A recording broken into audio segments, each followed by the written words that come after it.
सुदन भाइलाई एउटा कुरा भन्न चाहन्छु।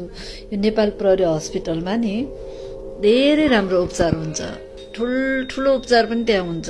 तर काँधमा फुली लाउने, धानको बाला लाउने, खुकुरी क्रस भन्दा माथिका, ड्रेसपी भन्दा माथिकाको परिवारलाई मात्र राम्रो उपचार हुन्छ। यी निम्न पदका सिपाही, असही, वरिष्ठ सही यी हुन्छन् नि, उनीहरूको परिवारलाई एउटा सिटामल र एउटा ग्यास्ट्रिक औषधि पनि दिइँदैन।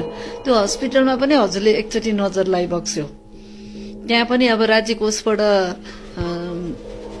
छुट्याउने हो कि त्यहीँ भित्रको के गडबड छ त्यो हामीलाई थाहा छैन। तर त्यहाँ एकदम भ्रष्टाचार हुन्छ। त्यहाँ कुनै यतापट्टि बाहिर औषधि किनबेच गर्ने मेडिकल खोलिएको छ। त्यो मेडिकलमा चाहिँ सबै औषधि पाउँछ, तर पैसा तिर्नुपर्छ। भित्र चाहिँ हामीलाई केही पनि दिइँदैन। फेरि त्यहाँ डेस्पीदेखि माथिका परिवार जानुपर्छ। डाक्टरहरू यहाँ बिरामीलाई के लगाएर हेरिरहँदा पनि जुरुक्क उठेर उनीहरूलाई त्यत्तिकै छोडेर त्यो भिआइपीहरूको सेवामा हाजिर हुन्छन्। त्यहाँका डाक्टरहरू एक दुईजना चाहिँ राम्रो छन्, सबै त्यस्ता छैनन्। तर मलाई राम्रो लागेको अरूलाई नराम्रो पनि लाग्न सक्छ है।